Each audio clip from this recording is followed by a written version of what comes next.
For 3,000 years, the world made the same mistake. They looked at Ethiopia and assumed it would eventually disappear. The Egyptians marched south, believing they would dominate the highlands forever. The Persians studied the region but feared its terrain. The Roman Empire tried to control the Red Sea around it. Islamic caliphates surrounded it. The Ottoman Empire attacked it. European colonial powers carved Africa apart around it.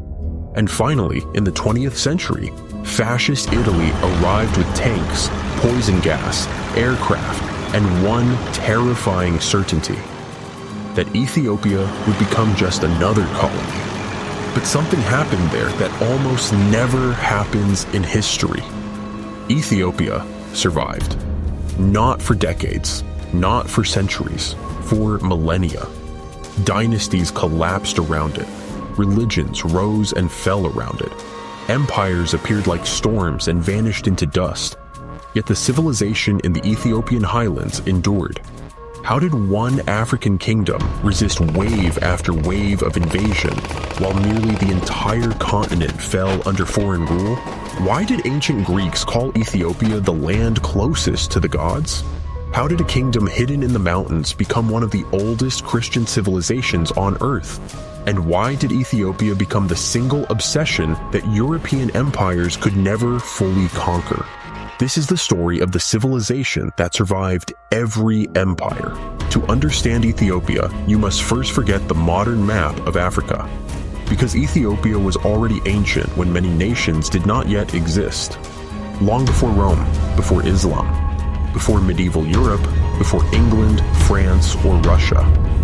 Humanity itself was beginning here.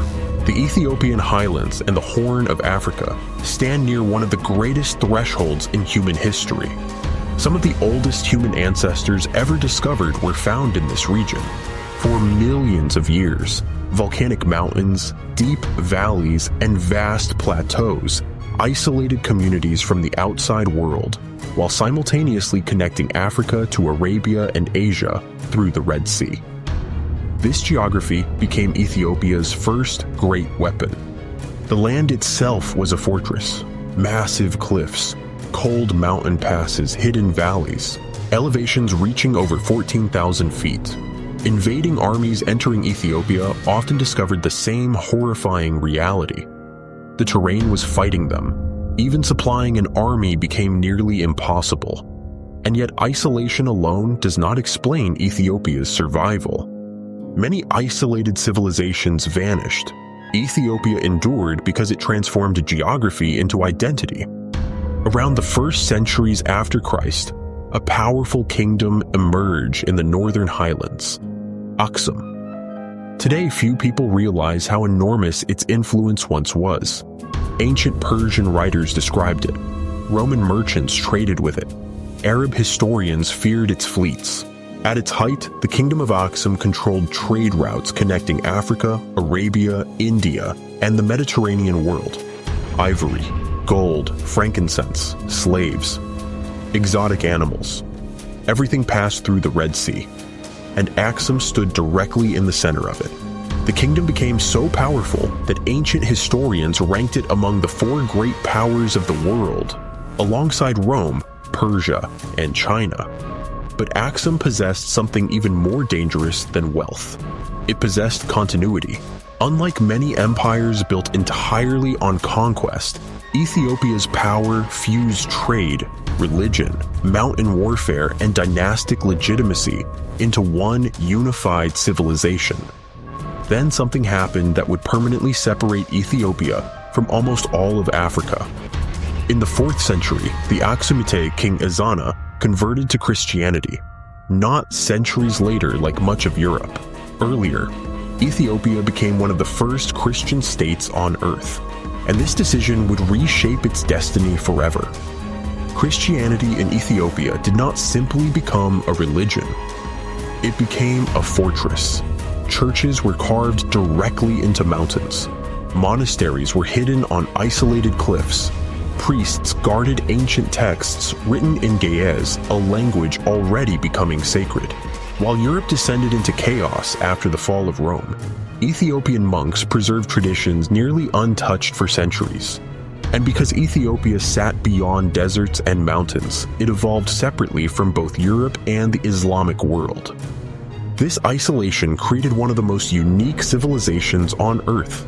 Its architecture looked unlike Europe. Its Christianity developed differently from Rome. Its kings traced their bloodline to King Solomon and the Queen of Sheba. Whether myth or history, the story became central to Ethiopian identity. The emperor was not merely a ruler, he was the guardian of a sacred civilization. Then came the Islamic expansion. In the 7th century, armies inspired by a new religion exploded outward from Arabia with astonishing speed.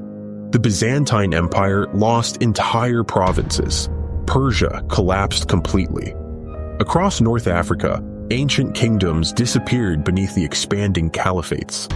But Ethiopia survived, partly because of geography, partly because early Muslims remembered something extraordinary.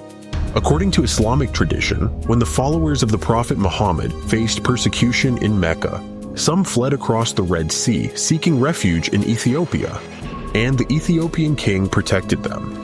Because of this, Ethiopia occupied a strange position in early Islamic memory. It was Christian, yet respected. Still, conflict eventually arrived. For centuries, Muslim sultanates and Christian kingdoms fought brutal wars across the Horn of Africa. Entire cities burned, dynasties collapsed, armies vanished into the mountains. But no side fully erased the other, and again Ethiopia adapted instead of disappearing. By the medieval period, mysterious rumors about Ethiopia spread through Europe.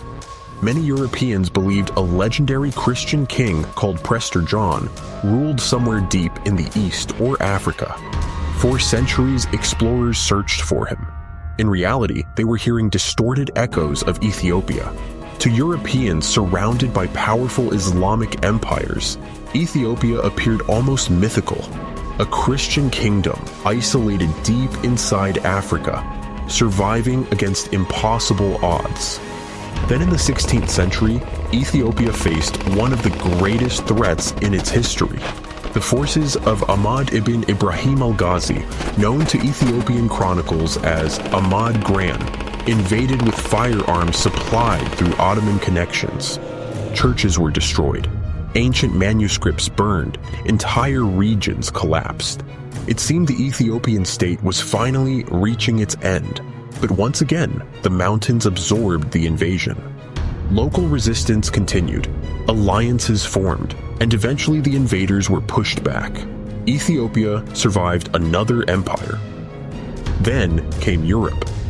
By the 19th century, industrial powers began carving Africa apart with terrifying speed. Britain seized Egypt and Sudan. France expanded across West Africa. Belgium took the Congo. Germany entered East Africa. Nearly the entire continent fell under colonial rule. European maps turned Africa into colored imperial territories. Except for one place, Ethiopia. And this drove European powers insane, because Ethiopia represented something dangerous, an African state that remained sovereign. Then Italy decided to destroy it. In 1896, Italy invaded Ethiopia, expecting an easy victory. European officials viewed African armies as technologically inferior and politically weak. But the conflict did not begin only with weapons. It began with deception. In 1889, Emperor Menelik II signed the Treaty of Wuchale with Italy. The agreement existed in both Amharic and Italian, but hidden inside the translation was a trap. The Italian version declared that Ethiopia was required to conduct foreign affairs through Italy, essentially turning the country into an Italian protectorate. The Amharic version said something completely different. It stated that Ethiopia could use Italy for diplomacy if it wished, not that it must. Italy announced to Europe that Ethiopia had become its colony. Menelik was furious. To the Ethiopians, this was not simply politics, it was humiliation. A foreign empire was attempting to erase the sovereignty of one of the oldest civilizations on Earth, through a single manipulated sentence. Menelik rejected the treaty. War became inevitable. But unlike many rulers facing European invasion, Menelik understood exactly what was coming. For years, he imported rifles, artillery, and ammunition from Europe and Russia.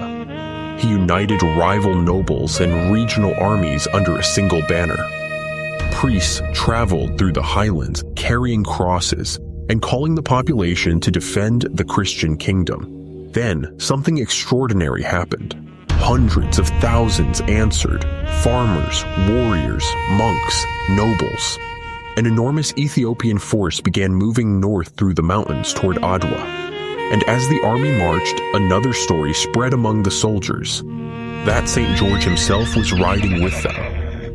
In Ethiopian Christianity, St. George was not merely a saint. He was a heavenly warrior, a protector of the nation. Many soldiers believed Ethiopia stood under divine protection, and that the battle ahead was not only political, but spiritual.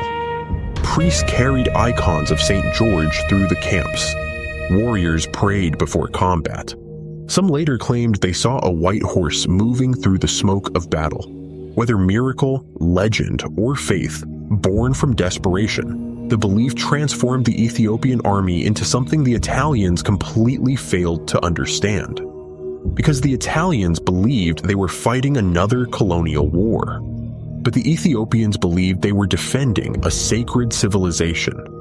Then, the Italian army marched into the Ethiopian highlands, and everything collapsed. Poor maps, divided columns, exhaustion, and complete underestimation of Ethiopian numbers turned the invasion into catastrophe.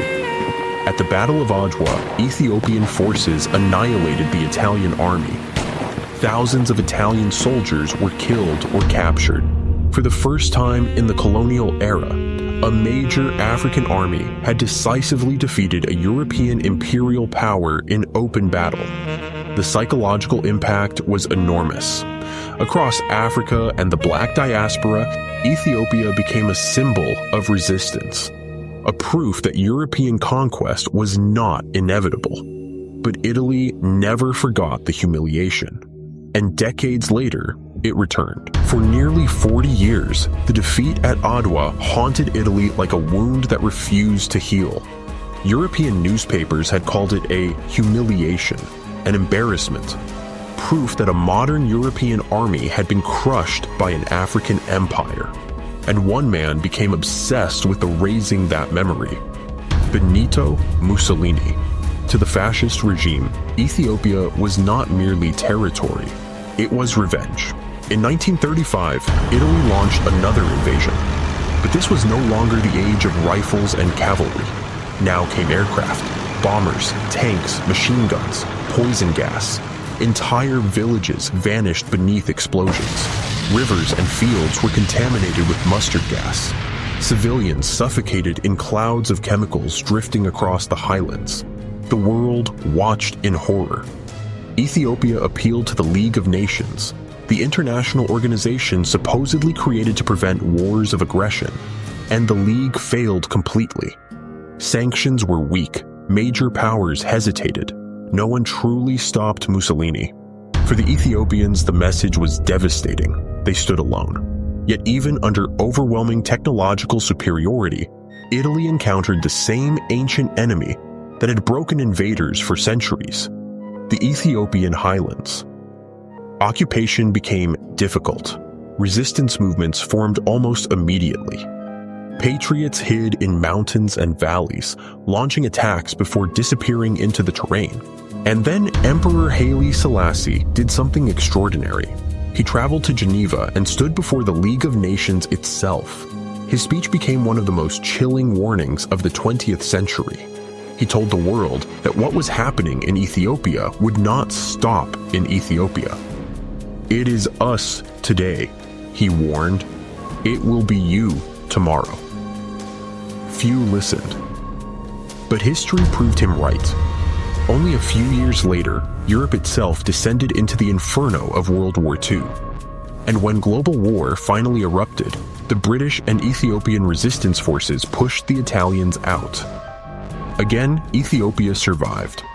So how did Ethiopia survive when so many civilizations vanished? Part of the answer was geography. The mountains fractured invading armies and protected local resistance. But geography alone cannot explain 3,000 years of continuity. The deeper answer was identity. Ethiopia developed one of the strongest civilizational memories on Earth. Religion reinforced it. Dynasties reinforced it. Language reinforced it. Legends reinforced it. Generation after generation inherited the belief that they were guardians of something ancient and sacred, and this created an extraordinary resilience. Because empires usually conquer states, but Ethiopia was more than a state. It was a civilization embedded into mountains, churches, traditions, and memory itself. Even when capitals fell, the civilization continued. Even when emperors vanished, the identity remained. Again and again, invaders discovered the same terrifying reality. Ethiopia could lose battles, but it refused to disappear. Today, Ethiopia stands as one of the oldest continuous civilizations on Earth, a land where ancient obelisks still rise into the sky, where priests still chant in languages older than many nations, where churches carved into rock survive from the medieval world, and where the memory of Adwa still echoes across Africa and beyond. For thousands of years, outsiders looked at Ethiopia and saw isolation, poverty, mountains, and distance. But hidden behind those mountains was one of history's greatest survival machines. Because Ethiopia mastered something more powerful than conquest: endurance. Empires came with armies, with gunpowder, with ideology, with colonial maps. And one after another, they believed Ethiopia would finally break. Instead, they became another chapter in its history. Because sometimes the civilizations that shape the world are not the ones that conquer everything around them. Sometimes they're the ones that survive everything thrown against them.